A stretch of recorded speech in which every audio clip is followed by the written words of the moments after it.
ओम भूर्भुवः स्वः तत्सवितुर्वरेण्यं भर्गो देवस्य धीमहि धियो यो नः प्रचोदयात्।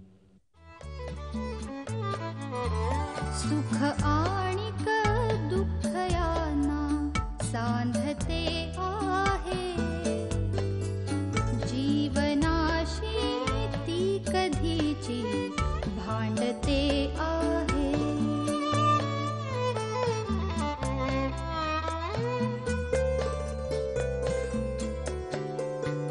दोन डोळ्यांनी मुक्याने बोलताना ती वेगळे काहीतरी बघ सांगते आहे।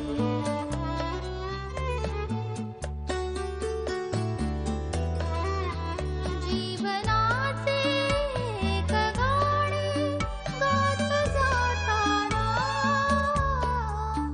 वेगळीशी चाल त्याची बांधते आहे। जीवनासाठी जणू ही अकस्मिता, सुखाणिक दुःख वेडी अवंतिका।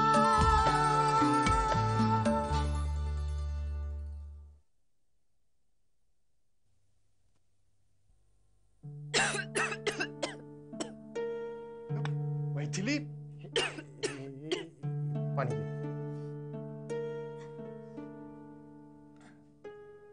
तू का नाही नको त्या गोष्टी मनाला लावून घेते, सारखी तब्येत खराब करून घेते बघ. अगं जरा आराम कर. मी डॉक्टरने दिलेली औषधं घेऊन येतो. हा आराम कर, पड जरा. हा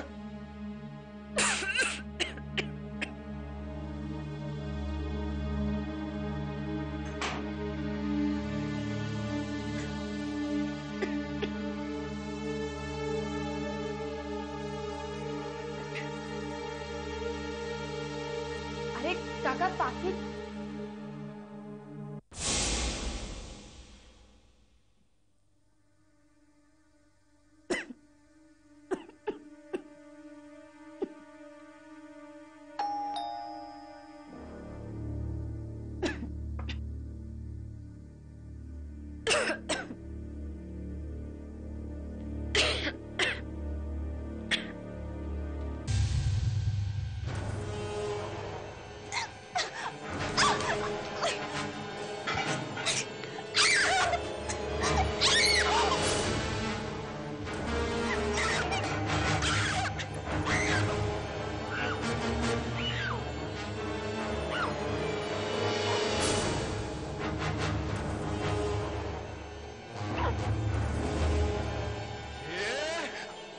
अरे काय करताय काय तुम्ही? काय करताय काय? हे विलास बराबर बाजू नाहीतर.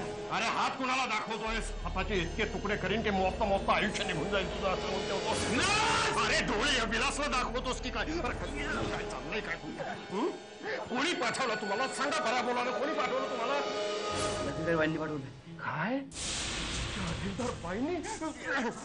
रे पळतो कुठं? पुन्हा जर दिसलं ना तंगडे तोडून हातात दिले एकेकाच्या. मैथिली मैथिली मैथिली काका काका कोण होते ते? घाबरू नकोस.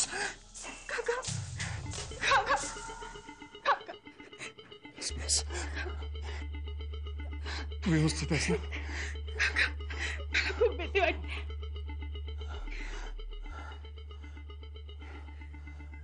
आता जहागीरदारांची काय खैर नाही.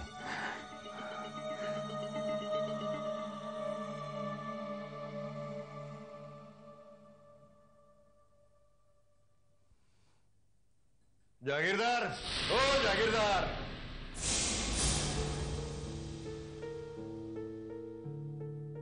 मैथिली काय झालं? वा हे बरं आहे. स्वतःच सगळं करायचं आणि वळ सारसूतपणे विचारायचं काय झालं मैथिली म्हणून. विलास हे काय नाटक आहे? नाटक? अहो नाटक तर तुमच्या रक्तात आहे मॅडम. उलट मीच जा विचारायला आलो की कुणी माणसं पाठवली होती मैथिलीला पळवून न्यायला.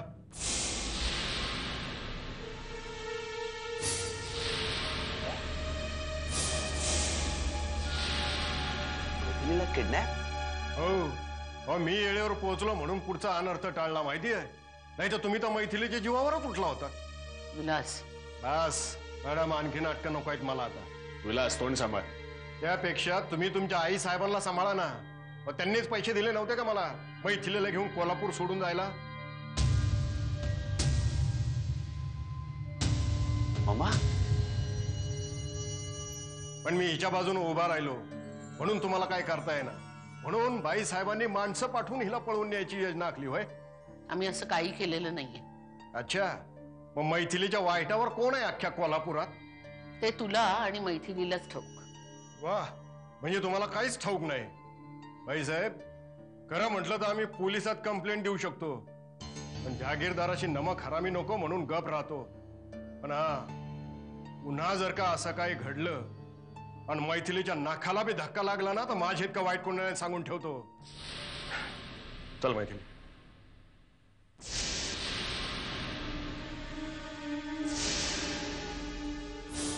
तुम्हाला खरंय?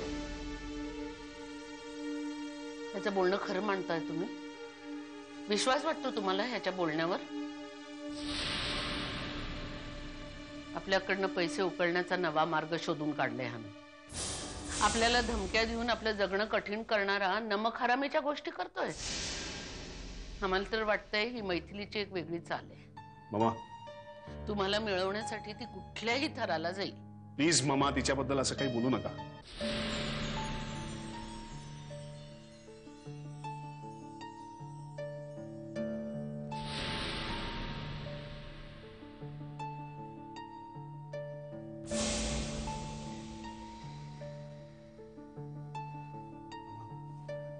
मैथिलीला जर काही झालं ना असं,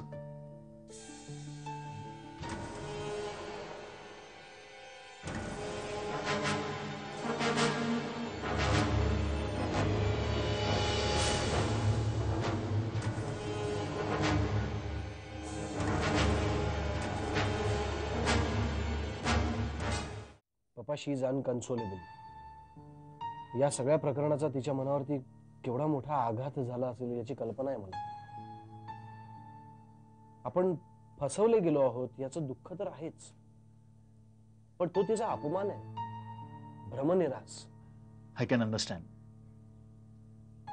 तिच्या लहानपणापासून ओळखतो मी तिला. इतकी मनस्वी मुलगी आहे, so sensitive, so lovable. How can one do this to her? और क्या? अरे उस सौरभ का कभी अच्छा नहीं होगा. कम से कम शादी के बाद तो उस लड़के को छोड़ देता. म्हणजे त्या मुलीवर अन्याय झाला नसता? पण आता जे त्यांनी केलं ते बरोबर आहे का? सुरुवातीपासूनच चुकलंय त्याचं. त्याचं चुकलं आणि तिचंही. अरे क्या मिला उसे सौरभ से शादी करके? बड़ा घराना, बहुत पैसे और लोग, और लड़का ऐसा. अरे कम से कम हमारे अनिल से शादी करती तो सुखी तो होती. मामा, काय मामा? हा, काय चुकीचं बोलले रे मी? क्या तूने उसे खुश नहीं रखा होता? खरंच अनिश, पण तिचं प्रेम नव्हतं ना माझ्यावर. अरे अरेंज मॅरेज मध्ये कुठे असतं प्रेम? मग सहवासाने हळूहळू वाटायला लागतं. आणि तुझी आणि तिची तर चांगली मैत्री होती. मैत्री आणि प्रेम यात फरक असतो. आणि मला अजूनही वाटत नाही की अवंतिकाचं काही चुकलं होतं.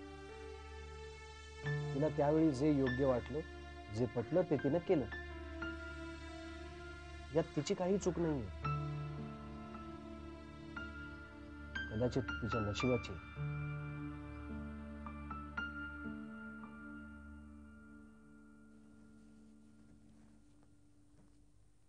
अहो, उद्या तुमच्या पुस्तकाचा बक्षीस समारंभ ना?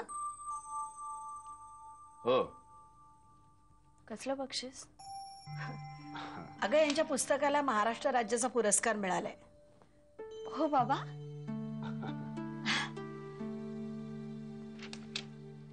माझ्यामुळे तुमच्या तुमच्या सगळ्या आनंदावर पाणी पडलं. मला इतकं वाईट वाटतंय. हे असं नाहीये ग, तुझ्या पुढे मला कुठलीही गोष्ट महत्वाची नाहीये. बाबा, it's a great achievement for you. तुम्ही किती कष्ट घेतले होते त्या पुस्तकासाठी. मला इतकं वाईट वाटतंय. बाबा, पण तुम्ही जा त्या समारंभाला. आई, तू जाणार आहेस का नाही?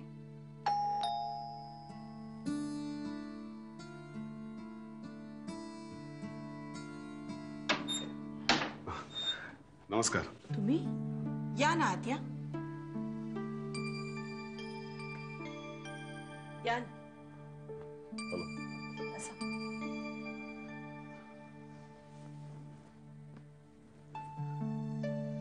How are you, Avantika?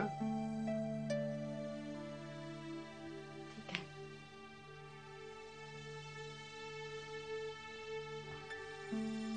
मी इथं आलेलं तुम्हा लोकांना आवडलेलं दिसत नाहीये. अरे नाही निखिल, तू आलास ते बरंच झालं. हे प्रकरण आता फार काळ हँगिंग ठेवणं म्हणजे आमच्या सगळ्यांकरताच मेंटल टॉर्चर होणार आहे. बघा अवंतिका, कधी ना कधीतरी या विषयावर आपल्याला स्पष्ट बोलावं हे लागणारच आहे. आपल्याला ठरवावं हे लागणारच आहे की आपल्याला पुढे काय करायचंय. मी हवं तर निखिल बरोबर कोल्हापूरला जातो, त्या लोकांशी बोलतो. हो, तुम्ही जाच कोल्हापूरला आणि त्याला सांगा, म्हणावं मैथिलीचा नाद सोडणार असेल तरच. आई, आता कोणताही पर्याय त्याच्यासमोर ठेवायचा नाहीये. त्याचा प्रश्नच उद्भवत नाही. आता त्यांनी काहीही केलं तरी मी त्याच्याकडे परत जाणार नाहीये. काळ्या दगडावरची रेख आहे. अवंतिका, अगं पण जर तो. नाही आई, झाला तेवढा अपमान खूप झाला.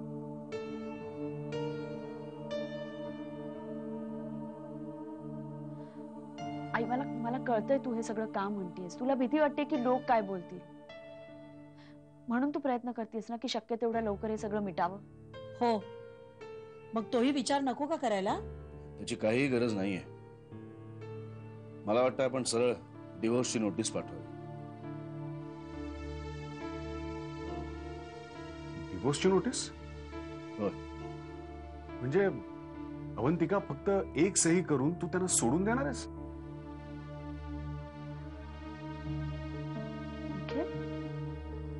म्हणजे? अगं म्हणजे अशानं सौरभचं काम खूपच सोपं होईल.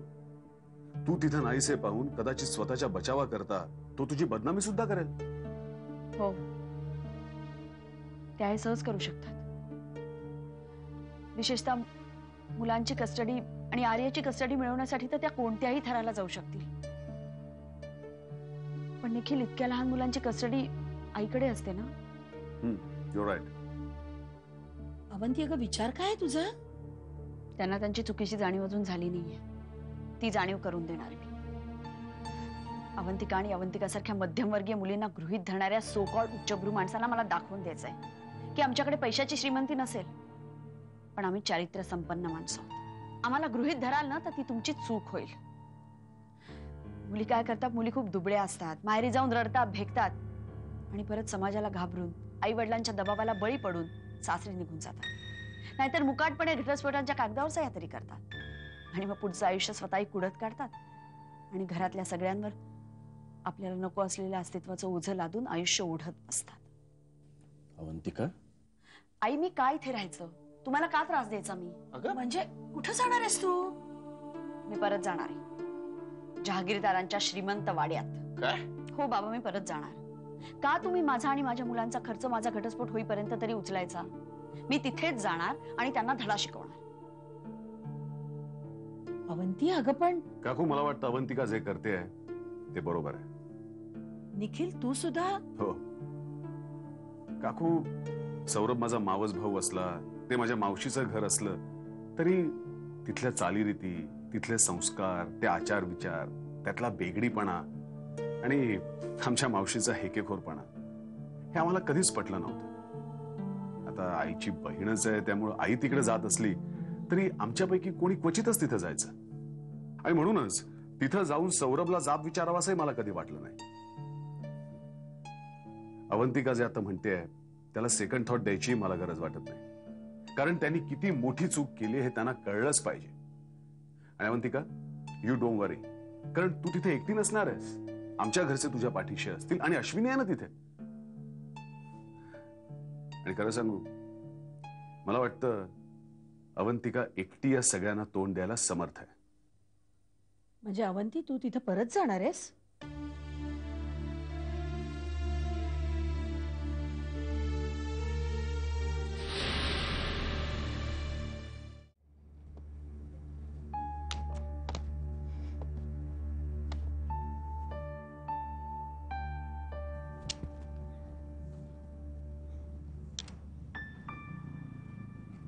ओळखलंस मला? अरे मी नाही का तुझ्या आश्रमात होते. पण तू इकडे का आलेली आहेस? तुला भेटायला आली आहे. तू शाळेत गेला होतास आता? हो. मी ना तुझ्यासाठी एक गंमत आणली, देऊ? हे घे. थँक्यू. तेजस,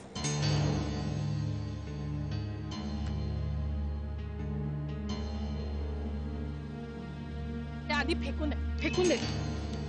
आणि ते चॉकलेट मरू दे ते. आणि मी किती वेळा तुला सांगितलंय, मी आले नसेल न्यायला तर माझी वाट बघत शाळेत थांबायचं म्हणून. कशाला एकटा निघून आला? आणि काय रे, ती बाई कोण होती? काय बोलत होती तू तुझ्याशी? काल पण आली ती ना इथे? हा, ती आमच्या आश्रमातली आहे. अरे हो, पण ती मला बघितलं की पळून का जाते मग? मला काय माहित. बघ, काही झालं ना तरी तू तिच्याशी अजिबात बोलायचं नाही. आजकाल मुलं पळवण्याचे प्रकार खूप वाढलेत. कोणी फूस लावून पळवून नेलं म्हणजे, आणि तिने काहीही दिलं ना तरी अजिबात घ्यायचं नाही, कळलं? आणि त्या भूक लागली. हो, घरी करून ठेवलंय, शौनक वाट बघतोय. उर्मी, अगं कुणाला पत्र पाठवतेस? आई, अगं फोन तरी करायचास. कशी आहेस? बरी. अगं पत्र नाही, मी एक कथा लिहिली आहे, ती पाठवतीये. अगं यज्ञ मासिकासाठी पण पाठवलीये. खरंच उर्मी, तू कॉलेजमध्ये असताना लिहायचीस नाही का? मी तुला तेव्हा सांगत होते की सारखी लिहित राहा म्हणून. हो ग, पण मध्यंतरी केवढे प्रॉब्लेम झाले माहितीयेत ना. मिलिंदनीच मला सांगितलं, तू छान लिहितेस, लिहित जा. खरंच उर्मी, मिलिंदची कमाल आहे नी. अगं एवढं सगळं कळल्यावरही तू नसताना सुद्धा ते शैलेशच्या लग्नाला गेले. हो ग, आधी माझं नशीब की त्यांना माझं म्हणणं पटलं की मी लग्नाला गेले तर खूप प्रॉब्लेम्स होते. माझं सगळं नीट झालं. पण अवंतीचं काय ग? पुढे काय असेल तिचं आणि तिच्या मुलांचं भविष्य? उर्मी, तुझ्या वेळी मी किती मनस्ताप भोगलाय, तेव्हा सुलभा त्यांच्या मनाची काय अवस्था असेल याची कल्पना मी करू शकते. अशा वेळी आपली परिस्थिती फार अवघड होते नाही.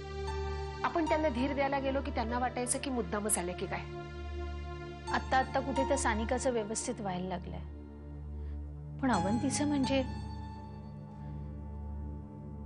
आई, मी मिलिंदबरोबर उटीला जाते खरी, पण माझ्या मनात सतत अवंतीचाच विचार राहणार आहे ग. साहजिक आहे ग. मैथिली, कशी आहेस? बरी आहे. केवढं लागलं ग तुला? कोण होते ते गुंड तुला पळवून नेणारे? त्यांचा काय पत्ता लागला? मॅडमनी पाठवले होते. काय? बाईसाहेबांनी? तुझ्या आयुष्यात काहीतरी विपरीत घडणार ना असं मला सारखं वाटतच होतं. पण भीती वाटत होती तेवढी की तू आता एकटी नाहीयेस. तुला तुझ्या बरोबर तुझ्या पोटातल्या जीवाची पण काळजी घ्यायची.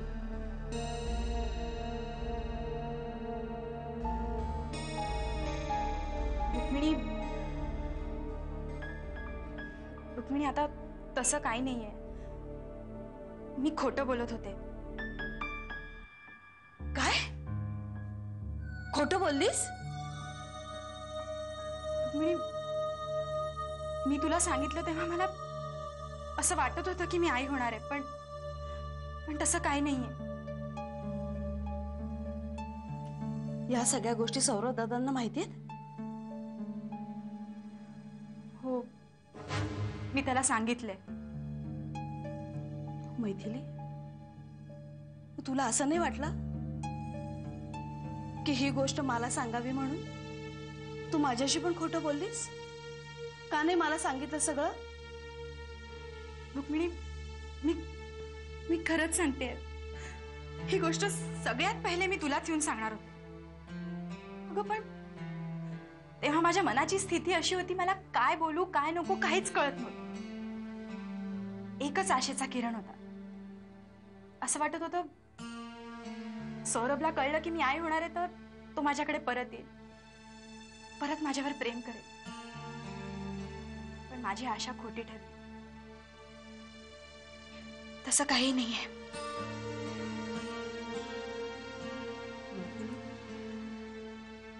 तुझं समद दुःख मला समजतंय, पण असं धीर सोडून वागून चालणार आहे? अगं इथून मागे तुझ्या आयुष्यात किती दुःख आली, किती संकट आली, त्यांना मोठ्या धीराने तू तोंड दिलंस. तशीच आता धीराने राहा आणि स्वतःची काळजी घे. खूप चांगली आहेस ग रुक्मिणी.